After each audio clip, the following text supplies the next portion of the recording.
Vážený pane prezidente, vaše excelence, pane velvyslanče, děkujeme nejen za vaše projevy, Dear Mr. President, Your Excellency, thank you very much for your remarks and thank you for staying with us for a couple more minutes to take part in what we believe is the jewel of this conference. Our security cannot be taken for granted, organized by Jagello 2000. And what I am talking about is the political debate. During the previous 12 years of this conference, this debate has always been attended by representatives of all political parties represented in the Parliament of the Czech Republic. And the same applies to this 13th year of the conference. Ladies and gentlemen, I think that we will all agree that the past years and past days showed us that really we cannot take our security for granted. And despite the differences, we should find overlapping areas when we talk about security. We all know that the current situation in the Chamber of Deputies is quite turbulent.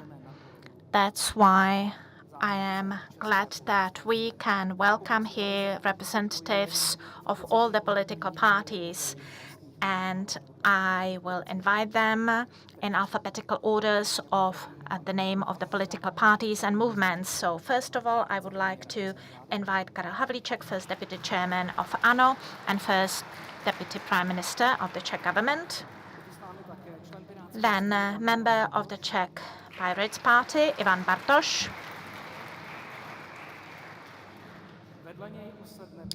Then chairman of the Christian Democrats, Marek Výborný. Then one change that actually illustrates what I mentioned. The Minister of Foreign Affairs, Petr Matzinka, announced several minutes ago that he has to change his program because of the repatriation flights from the Middle East. So that's why instead we will welcome Karel Beran of the Motorists for Themselves movement. Then I would like to welcome Martin Kupka, chairman of the Civic Democratic Party. Record number of attendance goes to Tomio Okamura, chairman of the Party of Direct Democracy and also president of the Chamber of Representatives. Then Martin Dvořák,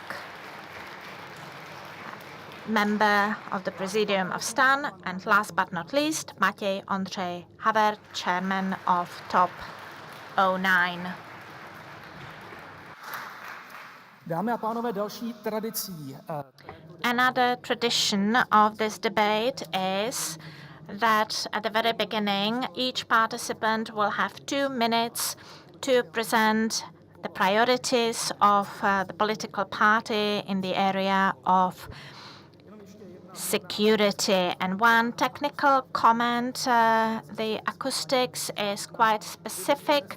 So if you can't hear your colleagues, you have headsets that could help you with dealing with this issue.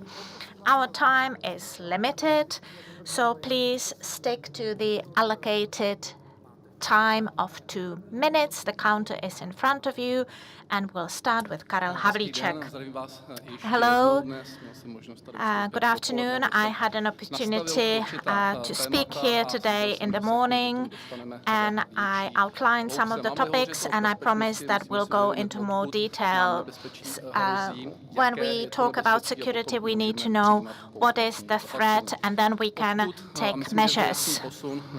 And I think that we cannot only focus on one conflict, Russia, Ukraine, no matter how tragic it is, and we've been discussing it for many years.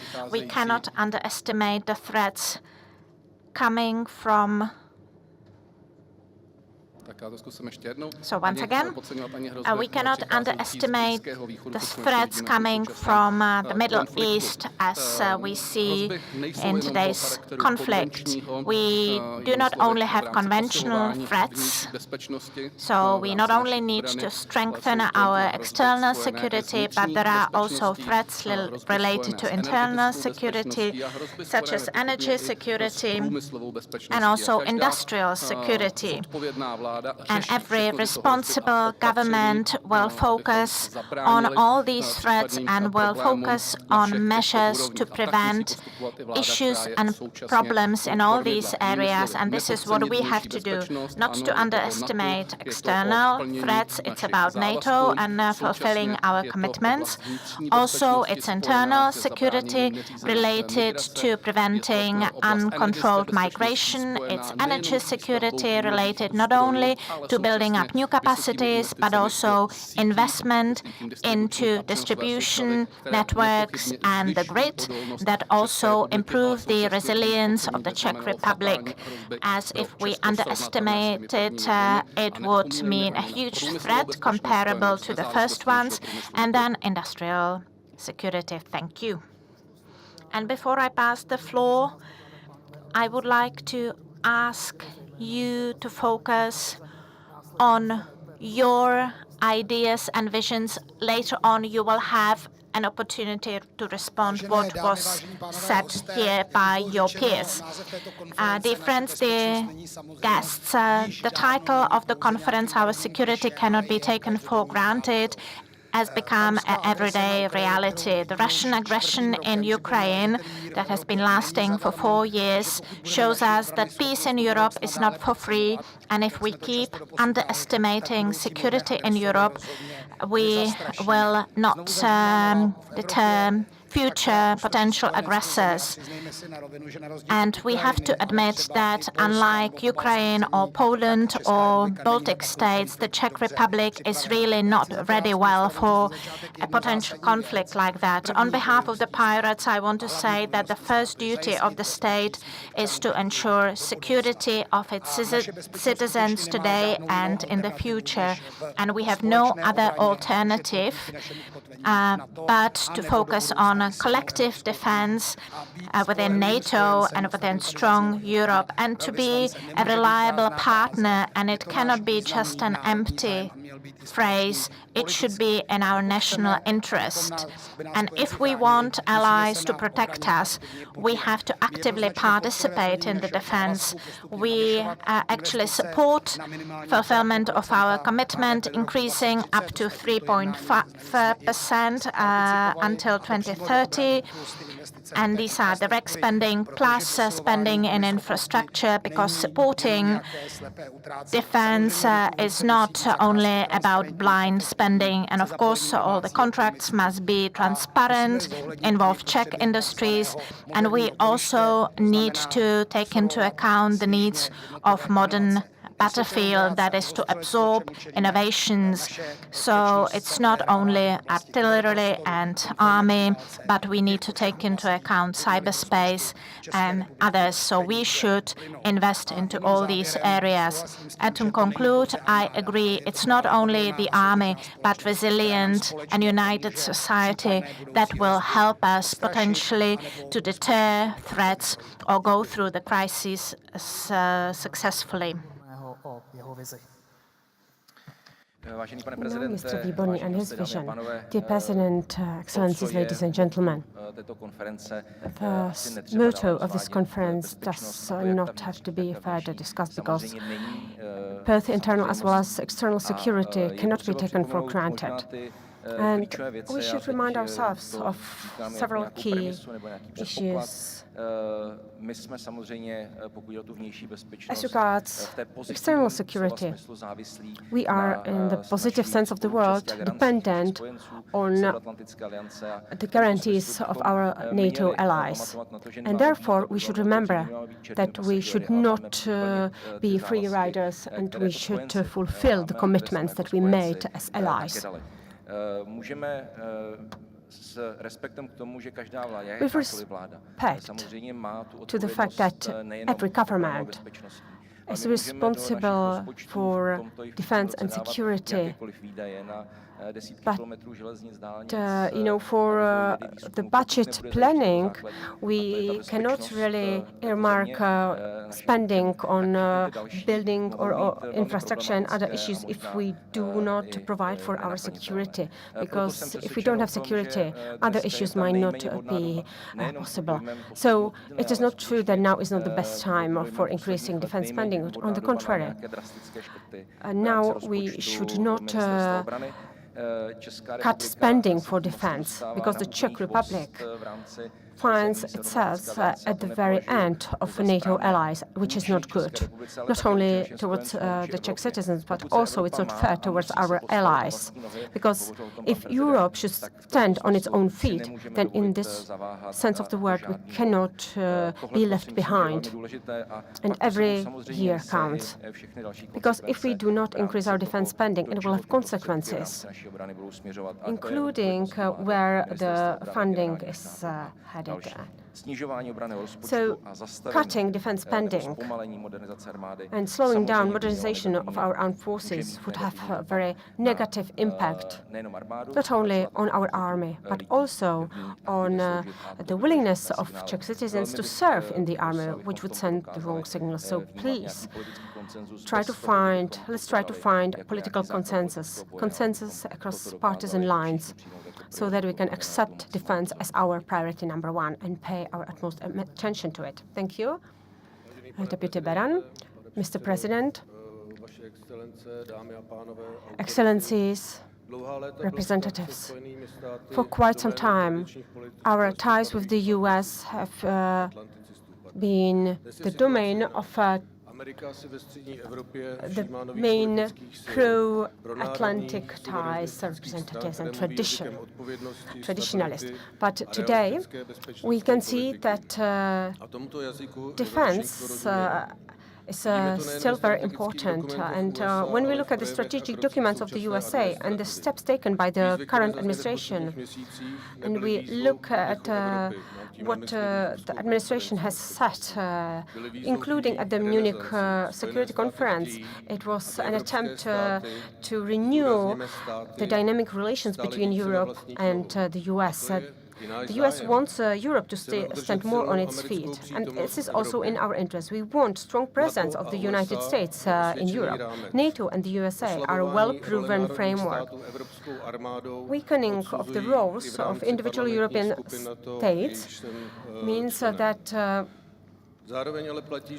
we won't be able to stand on our feet. But defense spending is not just about numbers in some Excel tables. If we do not invest in real capabilities, and we can see it now during the Middle East situation, and if we do not invest and strengthen our air defense, then we can see that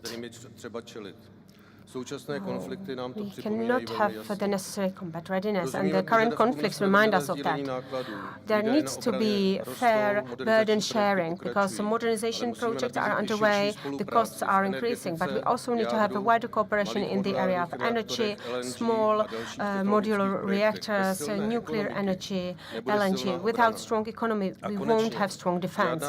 And last but not least, no defense policy will not work without the support of our own partners. Defense stands on trust and confidence, and we can see it in the conflict on the conflict in Ukraine. Because if we lose the trust of our people, no strategy or percentages of GDP spending will not replace it. We need to have a responsible security and defense policy. Thank you.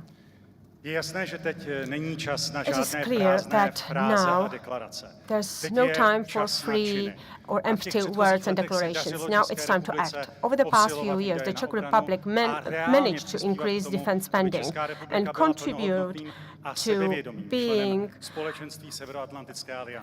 full-fledged member of the alliance and confident member of the alliance. Security is priority number one, and it should be reflected into our politics and the budget.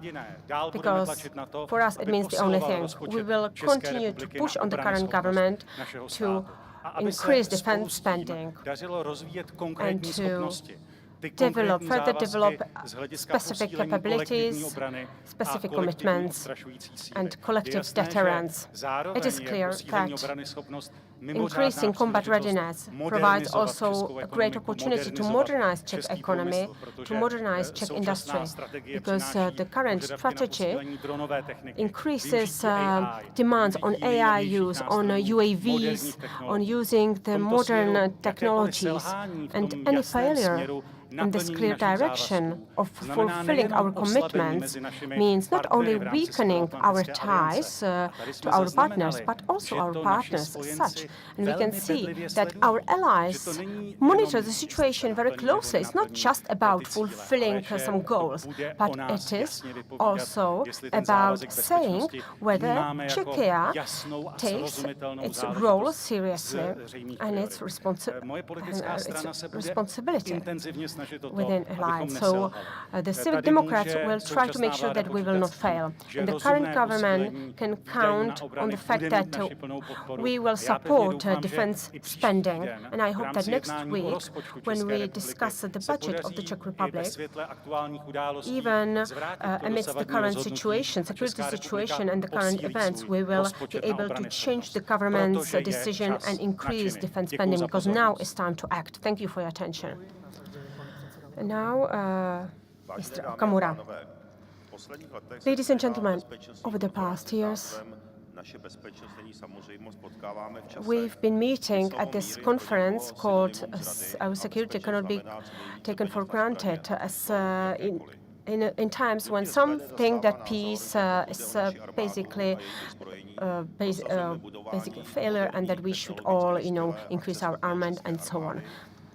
But of course, our aim is not about the quantity, but about the quality and effectiveness of our army. Investment plans and priorities should be in line with the economic possibilities of the Czech Republic.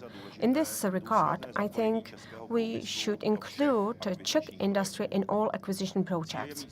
The goal is to have strong and combat-ready army able to provide complex protection to our country and its citizens. Our goal is to have army which the citizens trust. Hope we can agree on that. Now, Mr. Martin Dvořák, member of the Presidium of STAN. Ladies and gentlemen, good afternoon. It is a great honor for me to be here and to step in for our chairman, Vít Rakušan. But on the other hand, after everything that's been said, it's very difficult to find words and come up with something new.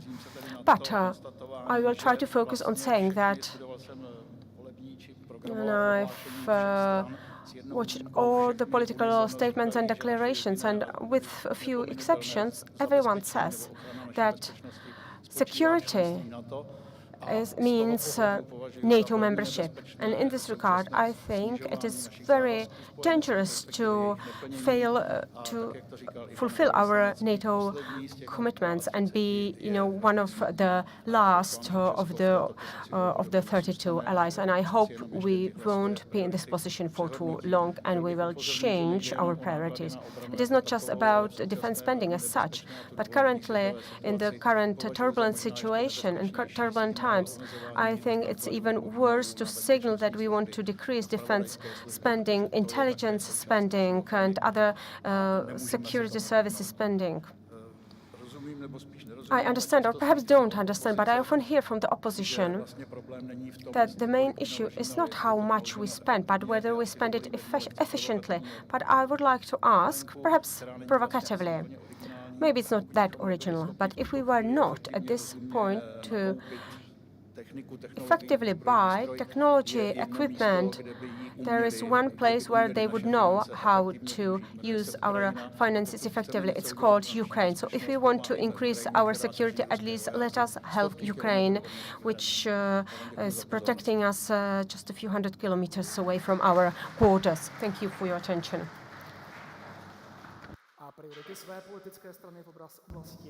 And now priorities presented by Chairman of Czech Matěj, Ondřej, Havel. Ladies and gentlemen, for the past 12 years, I've been following this conference very closely, but over the past years, its title is becoming more and more urgent. I don't like it, but I hope that we will stop talking and start acting. You cannot expect me not being critical, because I think the Czech defense spending is very low, especially in the current budget, and I hope that in the years to come, this trend will be turned. Just like the Baltic states, just like Poland, those of us with historical experience of Russian aggression, we should lead by example. We should show the rest of Europe how we should stand up to this threat. Intelligence services are also underfunded. Sometimes we hear that the war in Ukraine is not our war. I disagree. It is our battlefield. But even if I admit that someone could think so, they cannot doubt, given the intelligence information that we have, that the disinformation battlefield is also here in the Czech Republic, and we have to face it. Russian war takes place also here in Czechia at the level of disinformation campaigns. And if someone tries to downplay, they either do not understand it or do not want to understand because they serve the Russians. So when you look at the dynamics in Russia and NATO, we can see that Europe will have to be able to stand on its own feet, will have to rely on itself more. And I hope, we've been hearing about this for quite some time, and I hope that now we will stand up to the challenge and start taking care of our own defense.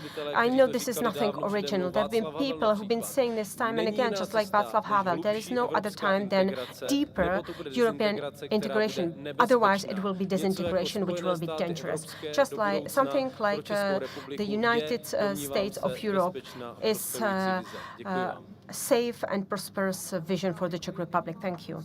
And now, time to react to other speakers. But if I may, I would like to make the situation more difficult for you.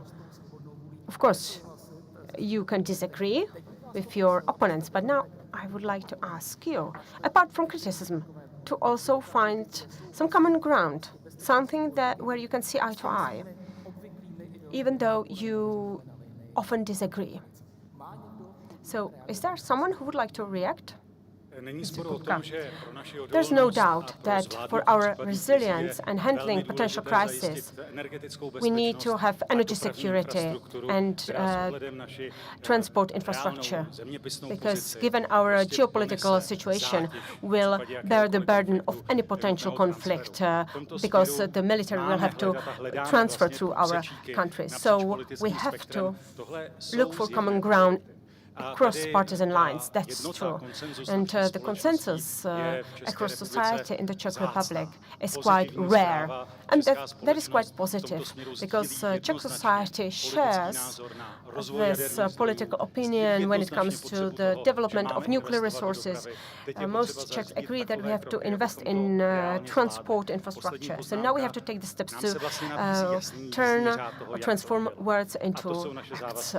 And there is one clear possibility to do it, including our NATO commitments, as was mentioned here at the beginning. Each new year, we have to increase our defense spending, including our spending in infrastructure building. So it's 3.5% by 2035, and the government stated as one milestone 3% by 2030. Of course, it needs to be invested effectively. It needs to improve the army and so on. There's no doubt. Mr. Bartoš, thank you. I'm glad that we agree that we should involve the Czech industry. We can see a list of many Czech companies that are active in the production or distribution or assembly of this material. What I disagree with, and it was also a topic of previous years of this conference, that if we purchase in a transparent way together and the investment is well planned, then we should really not postpone the project. We should do both. We should improve the defensive capacity and combat capacity of the army, and at the same time push. And let's not come up with our own solutions, but let's purchase standardized solutions. And one thing is also important, and it is also relevant to those political parties that say that we should invest in something else. We have one great advantage. So the army, then fire services, and the police are really the most trustworthy institutions. The army has about 75% of trust. So I think that the average electorate would not really protest if the political representation talk about the need to invest into army. As politicians represent the people, and the people trust in the army, and this is a huge benefit that we could have and utilize the trust in this cause. Mr. Výborný, there is no doubt that the trust is really important, and I would like to repeat once again that we really need to try to find a consensus, not a battlefield, when we talk about these issues. When I hear the words of my colleagues and what is the priority in the area of air defense, there is no doubt that we should argue about it. So even more, we should pay attention to the budget, because air defense, these are the most expensive systems, and therefore we should not allow that there is a dramatic decrease. We cannot afford it, not because of President Trump, not because of percentages that we committed to, but primarily for us to be able to fulfill our commitment with respect to our society and with respect to our allies. We need to support it through the budget if we want to fulfill what we have committed to do. And right now, when we discuss the budget, the state budget, so hopefully this will be taken into account. Thank you very much for the discussion. I would go back to what I have already said, and I will follow on what was said by my colleagues. When we talk about security, there is internal, external, industrial, and energy. And it's difficult to say which part is more important. But if we put it all together, hundreds of billions of crowns go to these areas. And it's in the budget also for the next year. Of course, we are not able to satisfy everybody that logically push for the increase. It's not that we would not agree, but the same people say you have to stick to certain rules of budgetary responsibility, and it is impossible with respect to the state of the economy. It's not a criticism, it is just stating the facts. So we cannot be pushed into investing into just one pillar. It's important to invest into having equipment for air defense, but what is it good for if our networks collapse? Because we also need to invest also into networks, and we are talking about hundreds of billions of crowns. The positive message is, and I will repeat what I said today in the morning, it's absolutely correct.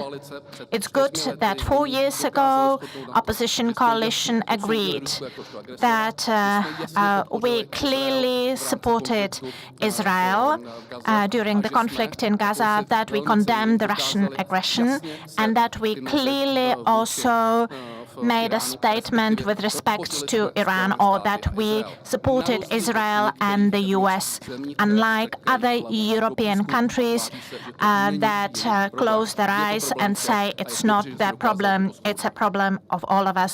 And it's great that we found an agreement. I hope that it would be like that, but it's not. The current coalition government does not show the signs of unity with respect to the operation in Iran.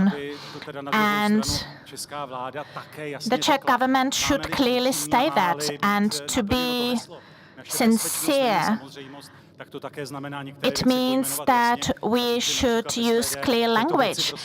For example, that SPD does not have the same position similarly to other members of the coalition, the government. So what should we do as politicians? We should set priorities. And with respect to what is going on, strengthening the security is a clear priority. It is above other values. If we do not ensure security, clearly other values in practical human life will become secondary. And for me, it is also the reason why we will push the current government to invest sufficiently, invest effectively, and fulfill the commitments, because otherwise the position of the Czech Republic and of the Czech industry will be weakened, and it will weaken the opportunity to grow and also to take care of our own security. Thank you.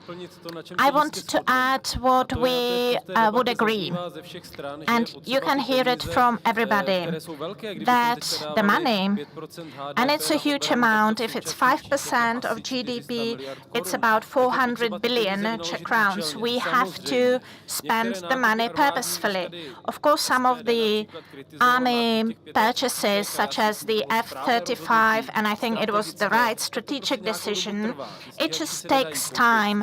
You cannot purchase the fighters immediately. So the purposefulness of the spending. And then what is at stake is the credibility of the Czech Republic.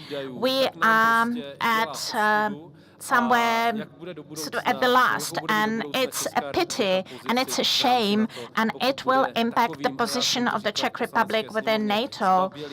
And if the Czech Republic is or takes such a cowardice position, it's not good. People establish the state in order for the state to make sure of the security. There are also other functions that the state provides, but security is the most important and foremost, and it should apply also the Czech Republic, but unfortunately it is not the case. Thank you very much, Martin Dvořák. First, thank you. I will try to say something. Well, we heard the words of a responsible government from Mr. Havlíček. That would be wonderful. But a responsible government cannot resign ensuring security. And now there are two major conflicts. It's not enough to say that Russia is an aggressor, but we need to support Ukraine and not to say it's not our problem, we are not going to give you anything. And also a responsible government should not resign on actually getting back 7 billion of subsidies that were unlawfully paid out. And a responsible government should seek ways how to fulfill our commitments, because NATO is our security guarantee. And if we take the role of a free rider, it will not bring us anything good. And we heard the words from His Excellency Excellency Ambassador of the US to the Czech Republic, and I would say that the current government is behaving irresponsibly. I would like to respond to our position of the Czech Republic abroad.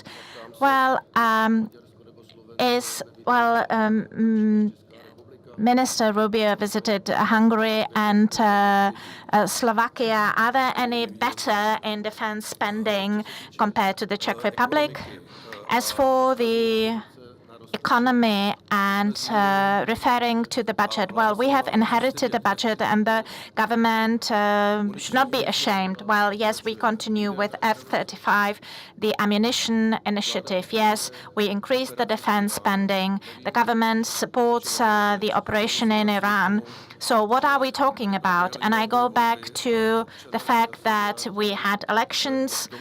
Our citizens expressed their opinions, also how the Czech positions are expressed with respect to the security, and the government just needs to take that into account. Thank you.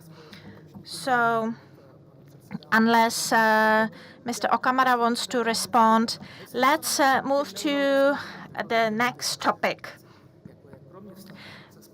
So apart from the relationship with the US and funding of the Czech defense capacity, there is one thing that we cannot omit, and that is the Epic Fury operation, the US-Israeli operation against Iran. I have a question for you, and I'll start with Chairman Okamura. Do you agree or do you disagree with this US-Israeli operation against Iran? I have already publicly presented my opinion. The attack of the US of Israel to Iran increases the risks of destabilization not only in the Middle East, but also increases the risk of energy crisis, mass migration, and also we see it in the prices of energy, and also weakens the global order. I demand respecting international law, going back to diplomacy, negotiations, no war in the past years, nowhere and never in the region improved the situation. Look into Syria, Iraq, Afghanistan, and other countries. These resulted in war, continuing war, terrorism, migration waves into Europe, and economic problems. Unlike the US, for the Czech Republic, this war only means risks and negatives. Perhaps I will be alone with this opinion, but it is my opinion, so please respect it. Vice Premier, Prime Minister, you have already indicated your position. Could you please tell me, is there really consensus within the coalition of the government?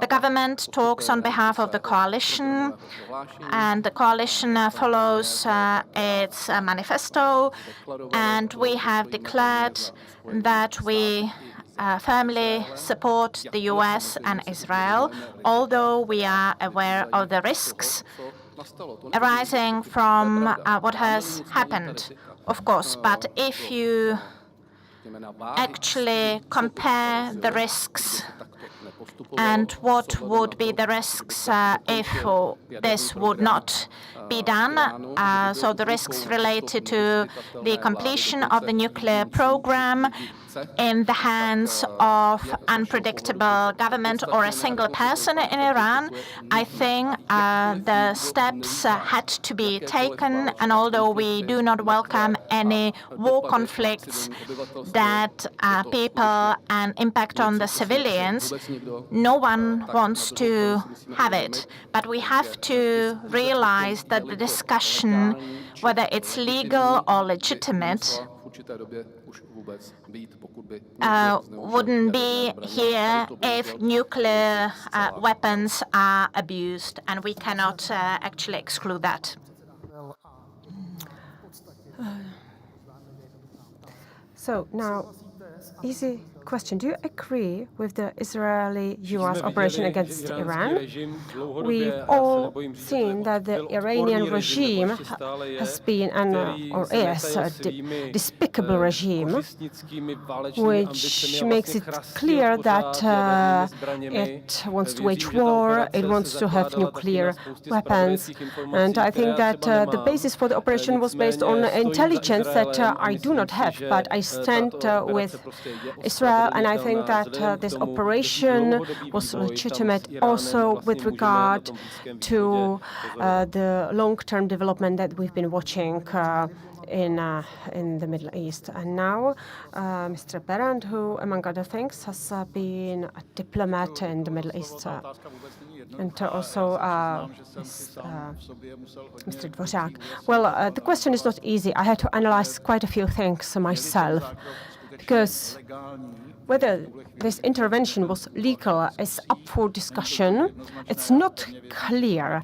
I still think that Article 51 has been fulfilled. Whether it is legitimate, there is no doubt that the operation is legitimate. I would like to give you a quote from Czech literature, because murdering a tyrant is no crime. The regime in Iran is a tyrant regime, inhuman, cruel, and apart from being cruel against its own population, it poses a great threat to the entire region and neighboring countries, and it actually called one of the countries a Satan that needs to be annihilated. And therefore, I am glad that the operation is happening, even though every life lost is regretted, and I hope it will stop soon.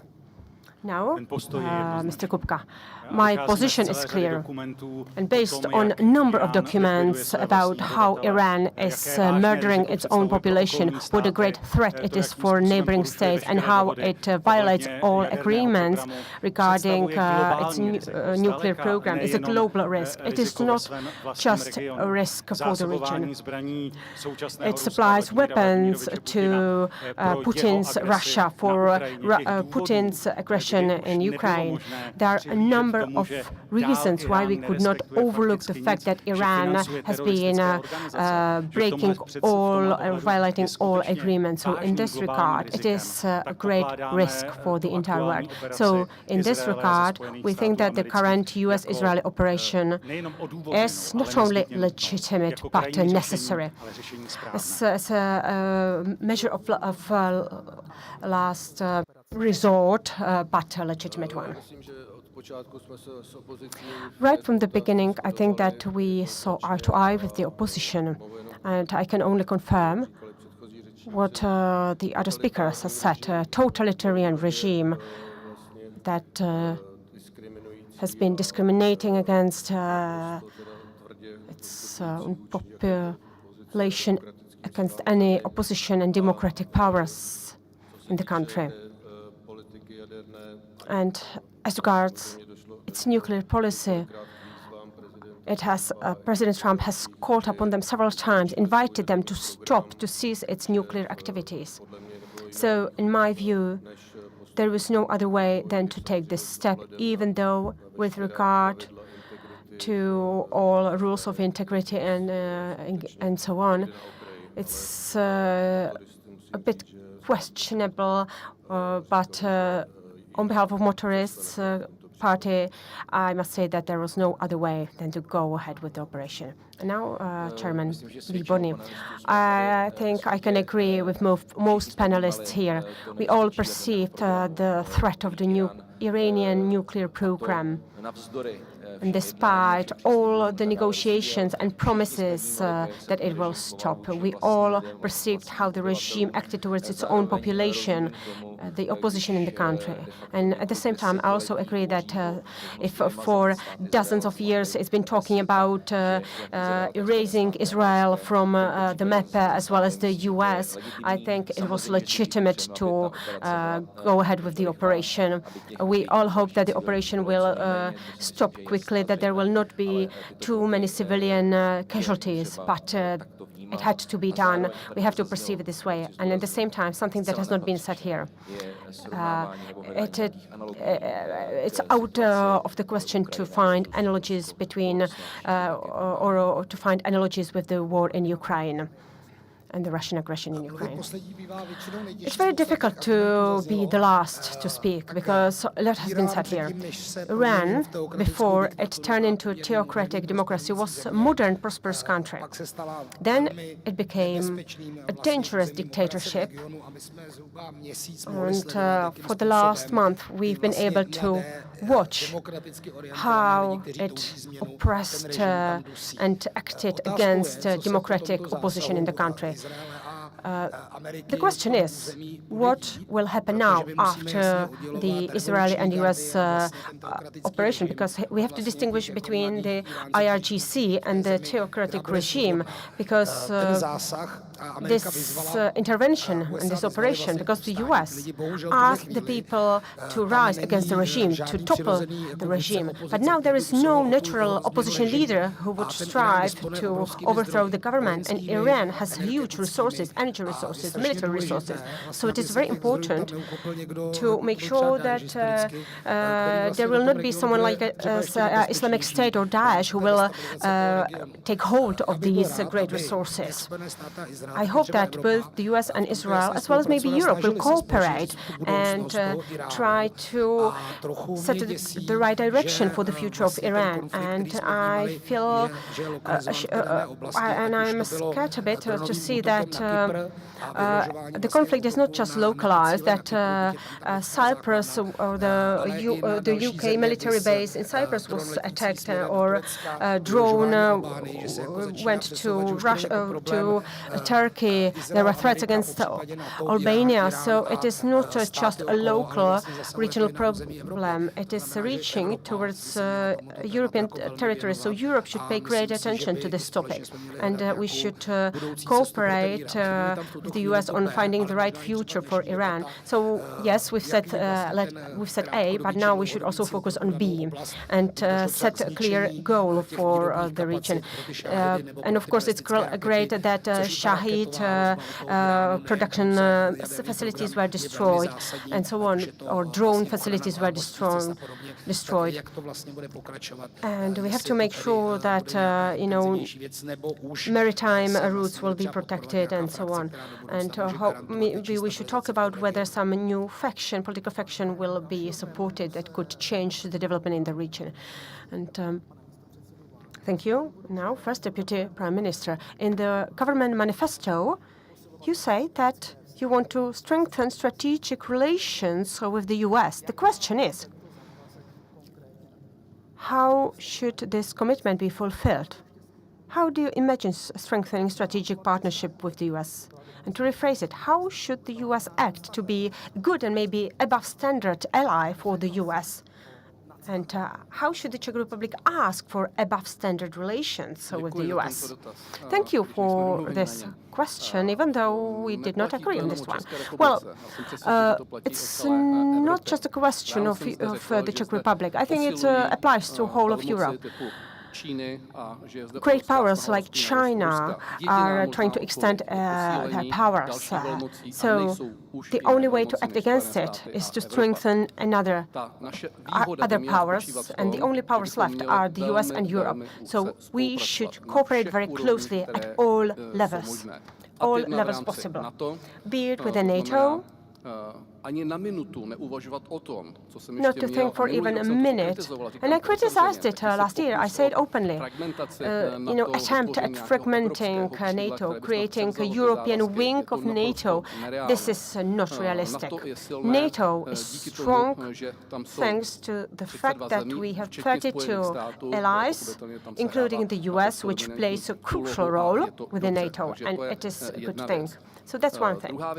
Another, strengthening energy cooperation. Next week, I'm going to the US together with His Excellency. We will have high-level meetings with cabinet members. And one of our, I wouldn't say tasks, one of the points on our agenda will be to open a question of long-term gas contracts and supplies, gas supplies to the Czech Republic. I don't want to talk about the details, but this is a very crucial point on our agenda, and also business cooperation. Because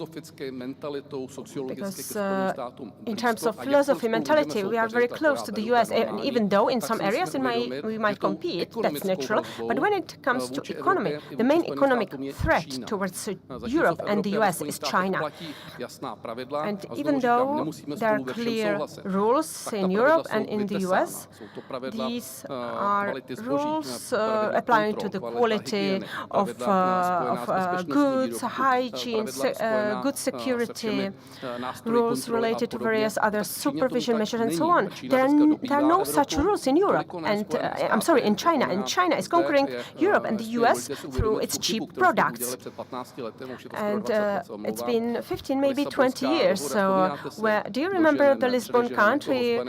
We will catch up with the US and overtake them. Do you remember? No. The US is not our economy competitor. It is the China.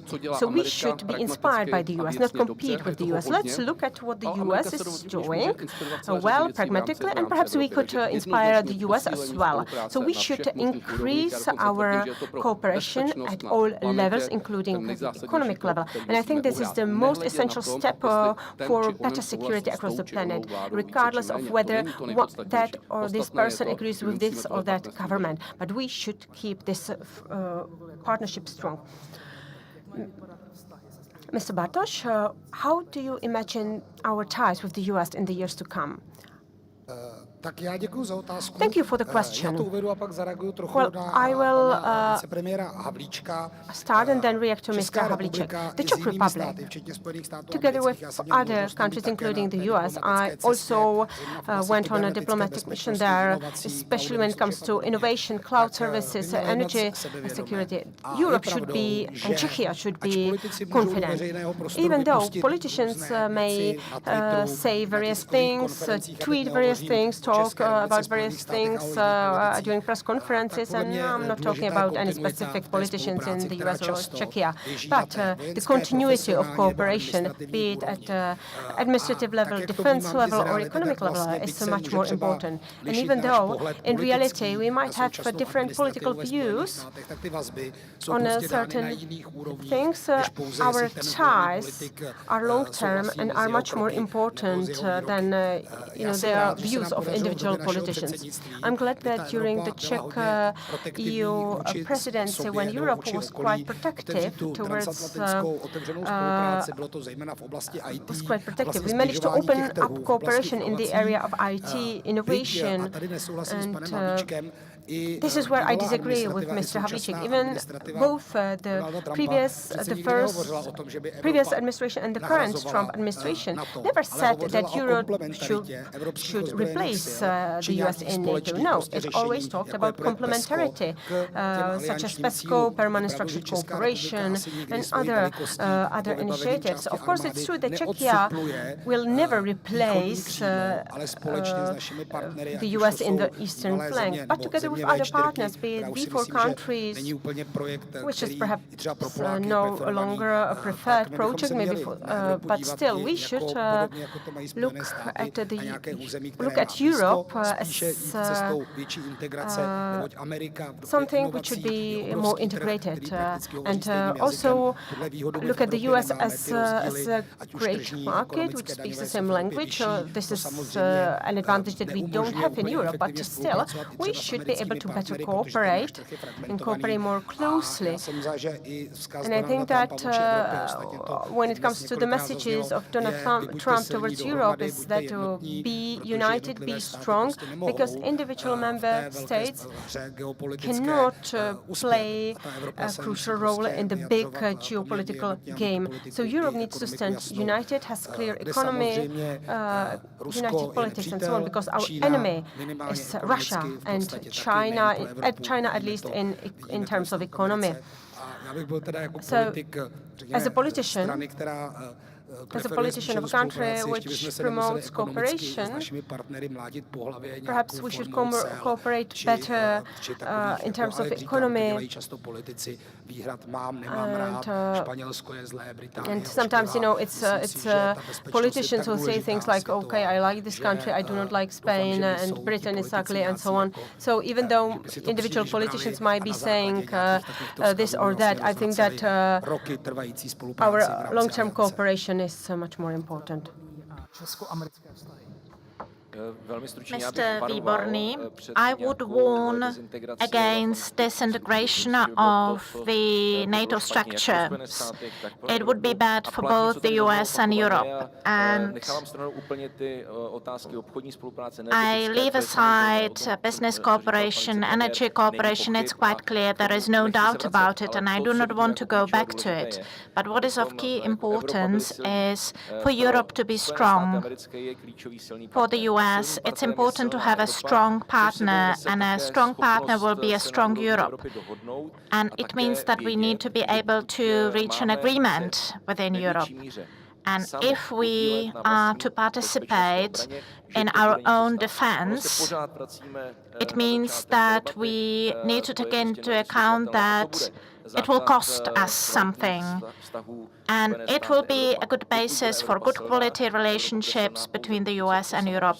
Europe will only be strong if individual member states, including the Czech Republic, will take care of it.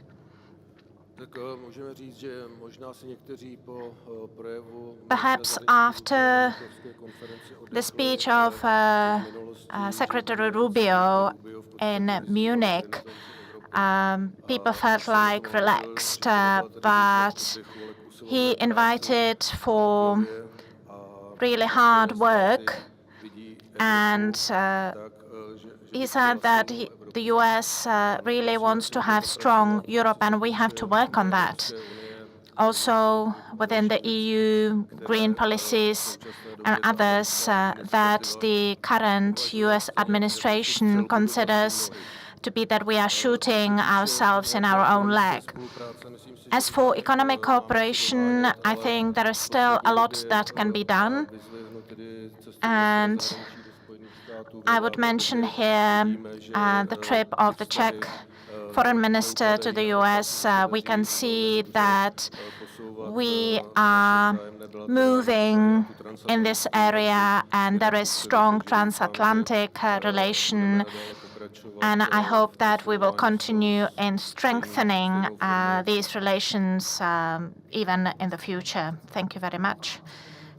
Chairman Kupka, and I remind you of the topic.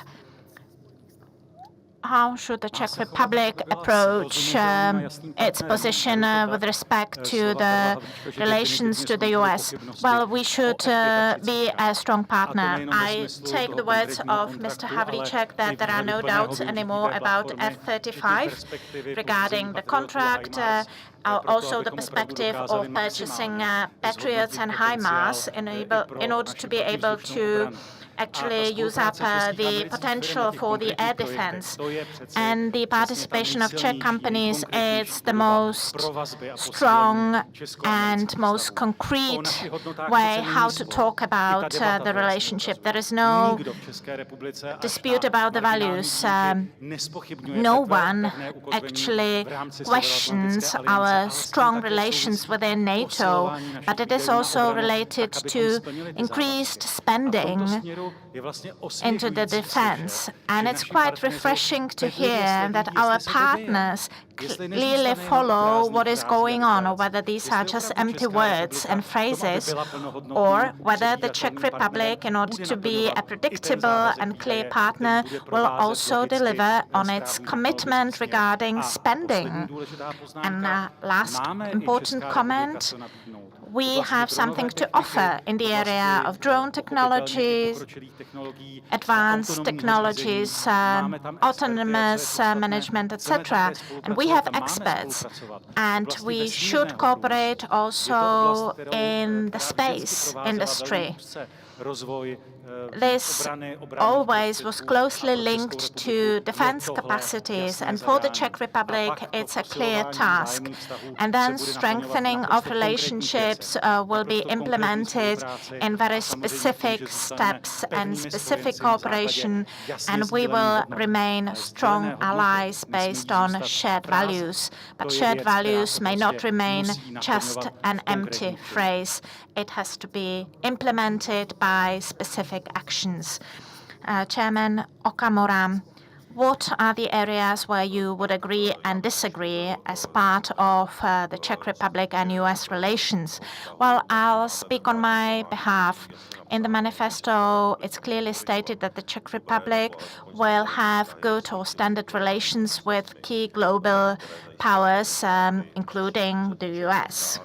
As for the US as such, we highlight the cooperation in the area of economy, security, culture. That's all right.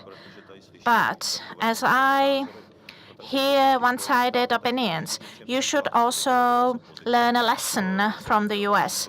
What I liked was the speech of J.D. Vance in Munich when he said that the major security threat is the illegal migration and also threats to freedom of speech as far as Europe is concerned. And you should really think about it when you want to punish people for their opinion, for somebody who had an opinion about migration that copies the opinion of President Trump when talking about illegal migration. Today, in my speech, I asked a question. If the US president said the same words, would you also, put him into court? And also the DSA. You support something that goes beyond or against the interest of the US. It relates to Facebook and other social media. You threaten the US. It's a regulation of the EU. There are huge sanctions.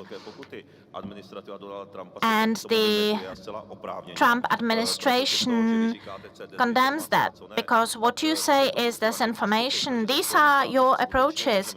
So we can really learn a lesson from the US. And I gave you specific examples, and you are not talking about it. So learn a lesson in these areas.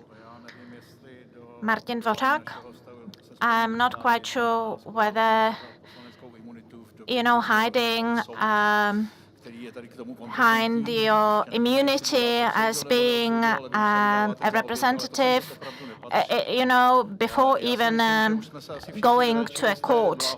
But it doesn't matter. It's not the topic. We no longer perhaps trust that Donald Trump will love the Czech Republic because his former wife was of Czech origin. Well, we just have to admit that if we want to be a relevant partner, we cannot prove it on our own, but only through being part of a strong, united Europe that will be a partner to the US. But I will repeat it once again. Right now, the major issue that exists in the relationship between the Czech Republic and the US is our unwillingness to fulfill our commitment regarding NATO spending. All the bilateral meetings actually always turn to the fact whether we are ready to fulfill these commitments. And if we are not, then we are not going to be a trustworthy partner. So where are the shortcuts that lead to the White House? Just a short comment. Illegal migration, it is a topic. It's a huge topic for us, for the whole Europe. Ondřej, our EMP, focuses on that. It's just a response to Mr. Okamura. Martin Dvořák said a lot of what I wanted to say, but the fact that we cooperate in the business this area. Okay, it's a question of our security and ability to live, and also the links to the US that we have, that we should foster. And we are really successful, and we can build on that, how we cooperate in the area of startups, innovations. The US compared to China and other world players are really important. But in order to be a respected partner for the US, it still remains the same. We just need to start delivering on our commitments and invest into defense capacities to be a respected partner in all the areas. The next topic, just brief response. Chairman Výborný. So let's be specific. In June, there is going to be a summit in Ankara. Most probably, President Trump is going to attend, and he will receive a spreadsheet.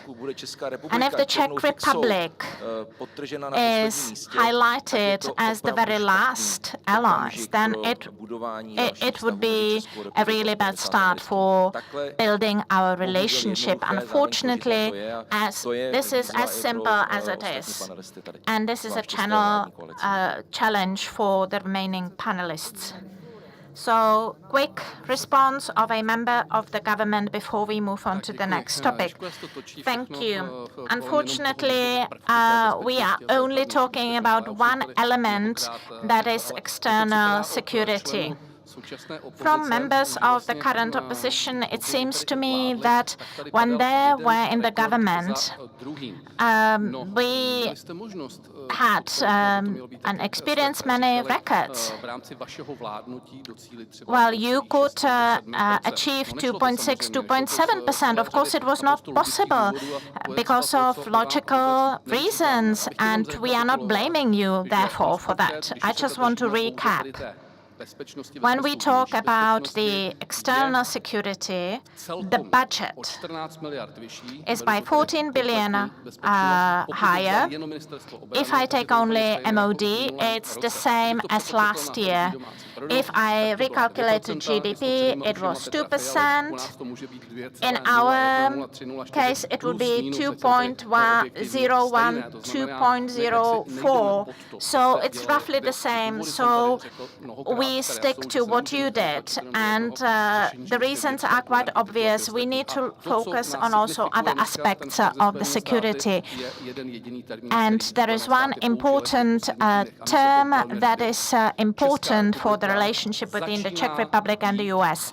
And they said that the Czech Republic starts to be a voice of reason of the whole Europe, and that affects the relationships.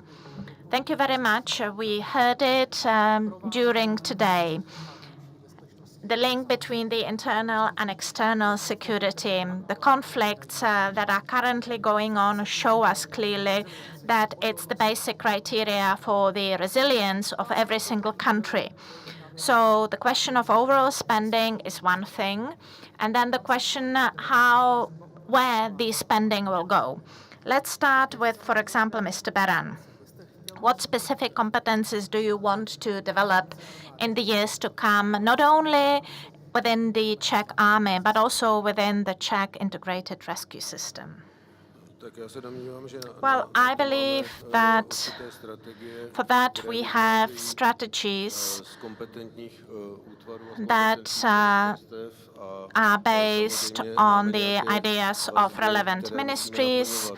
And, for example, we have some commitments such as the capability targets that are defined because of our membership in the NATO. So it's not that we at the Chamber of Deputies draw some challenges that we want to resolve, but we need to be able to fulfill the targets that we have from the NATO and also from the integrated rescue services. So it's about achieving this and getting to the level that is required by the current security situation. Mr. Bartoš, please be specific. I wanted to highlight the priorities when we discussed the state budget. In the defense budget proposal, we wanted to return 2 billion, and I said it's the package of a modern army for the 21st century. I studied priority in the area of defense, and it's the question of investment into autonomous systems and drones, air defense systems, but also cybersecurity and use of AI for analyzing big data. It's about 2 billion, neutral from the point of view of budget, if you disregard the renewable energy payments. Well, we are still talking about defense area, the heavy brigade, etc., and we will not be able to implement them. But I focused on cyber security when I was the Minister for Digitization. And now we talk a lot about Iran, and it's a key question. Iran is one of the most dangerous countries in terms of cyber terrorism, and we should protect our critical infrastructure. And if the Czech Republic is under threat, it's not going to be rockets or missiles, but it will be an attack on critical infrastructure. The fresh incident is the attack on a data center, AWS, where was the cloud center. So you can see that even data centers are becoming critical elements of the infrastructure. And if we manage by a physical attack, by drone, or any other way to attack data storages, and you all experienced it, that data was stolen, there was a breach, etc. And the Czech Republic needs to focus on that, investing into this infrastructure. Secure data centers, we want to have F-35. The data must be stored securely somewhere. So these are this type of investments, and the centers need to be built. It takes time, and if we want to effectively reach 2%, well, human resources, cybersecurity, investment into replacement of the critical systems that we have from China or from unstable regions. Or changing the current components, be it telephone infrastructure, centers or network centers or distribution networks and so on that are still used by the Czech Republic. And now, Mr. Chairman Havel, you asked how we want to extend internal security, if I understand the question, internal and external security. Well, I think that for the Czech Republic, cyber resilience is of utmost importance, and resilience of internal infrastructure. Some time ago, we've seen something called blackout, even though it was not a blackout per se, but last summer, a few hours, there was a blackout for a few hours, and it pointed our attention towards some weaknesses in terms of mobile signal, it turned out that our infrastructure is not as robust as we thought. So there's room for improvement, and even cyber resilience of our integrated rescue services. At the same time, we need to be prepared for hybrid threats. I hope that this will never happen in the Czech Republic, but I'm not sure whether we are prepared for greater sabotages in case there is a big sabotage, whether we have some contingency scenarios planned. What competencies should the Czech army develop as well as the Czech integrated system? What specific competencies should the Czech army and the integrated rescue services develop in the years to come? Thank you. One thing has not been mentioned here, which is a great threat for our internal security coming from Chinese technologies. Chinese technologies are either part of our critical infrastructure or they are so close that they are able to influence us or monitor us, which is undervalued threat. Another thing that I would like to mention is that our society shows greater ability to accept foreign narratives, especially Russian and Chinese narratives. When we compare it, for instance, to Finland or the Baltic states, Russian propaganda is not as successful and efficient as here in the Czech Republic. And if you ask about the main tasks, well, this is not a task for the army, but for the politicians. Society needs to be resilient, and it will be resilient if it's united. If we see eye to eye when it comes to the main principles, which is not the case of our country, unfortunately, at this point. It's a question of education, maybe throughout the entire school system or educational system and extracurricular activities as well. So one of the biggest threats for our security is the high level of Chinese technologies used in our infrastructure, even though we know that they could be misused and be dangerous for our internal security. So I think that army should be able to discover these. And now, Mr. Okamura, in terms of investments in army, the main priorities of our government include strengthening of air defense. We will develop anti-drone systems, we will increase air defense capabilities, and we will make sure that our system is multi-layered and integrated. As regards the integrated rescue services, we will modernize the equipment of firefighters and soldiers. We want to improve the facilities of the integrated rescue services. We want to improve the systems of early warning and monitoring, as well as make them more efficient. So we've been already analyzing these systems and want to implement the changes during our time in office. Which competences in the years to come should be the center of our attention? I've focused on air defense and the use of autonomous systems, which have a great overreach, not only when it comes to air defense or air resources such as UAVs and autonomous management, but it is also an area of interest for the integrated rescue services, because the use of autonomous systems could prevent many risks and could even help protect the people in the rescue services. Another area is cybersecurity. Cybersecurity is important for all areas, including strategic and critical infrastructure, be it the energy sector, transport sector. All these sectors can be very vulnerable, and we need to make sure that these systems are secured and ready for any potential, to fight off any potential attacks. The war in Ukraine statistically caused statistically proven higher number of attacks on our critical infrastructure. Another area is strengthening resilience of Czech society for potential threats. Not only, God forbid, war conflict, but also other threats, threats that can come in peace times.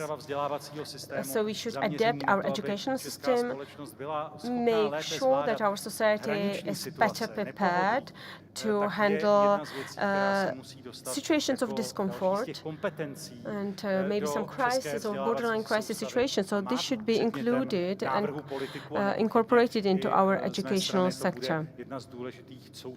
And I hope that this will be one of the main areas of reform of the Czech educational system. So now, Mr. Výborný. A lot has been said. As a teacher, I must say I am fully in line with what Mr. Kupka said. If we want to build resilient society, it needs to be translated into modern school curricula. So our school curricula should not be only about learning facts, but also about practical education. It is also crucial to talk about integrated rescue service because internal and external security of a country need to be closely interconnected. And if we are able to use efficiently all tools at our disposal, including digitization, this will make us stronger in times of crisis when the integrated rescue services play a crucial role. This is important. Another thing which has not been mentioned, and it does not concern the integrated rescue services, but I think it's equally important, is to think about intelligence information, be it domestic intelligence services or foreign intelligence. So this is also something very important which could strengthen Czech resilience and also cooperation with our partners. So we should remember this. Okay, our time is up. And I have to repeat once again that we are very much honored to have you all here. Oh, Mr. Havlíček, I apologize. You wanted to react? Okay, no, okay, just very briefly. Anti-UAVs defense is very important. Cybersecurity, briefly said, because we are very strong in this area and we should strengthen our areas of expertise. Energy security based on strengthening stable resources, nuclear energy gas, and another thing, which means that Mr. Bartoš still does not understand what we mean, because energy security is about funding and about energy that is available and can be paid for. So we need to create conditions, including prices, that we are competitive and that energy generates money that we can collect in taxes. If we don't have affordable energies, then we cannot discuss about what types of tanks, what kinds of cannons we want to have, what kinds of jets we want to have, and then we won't even be discussing whether it's Gripens or F-35s. It might be, just some small plane that we can, some hobby plane. So without affordable energies, none of that can happen. So thank you very much. We also thank viewers and our audience. And I would also like to thank President Pavel and His Excellency Marek, Nicholas Marek. So now I would pass the floor to Mr. Havlíček, President of Jagello 2000.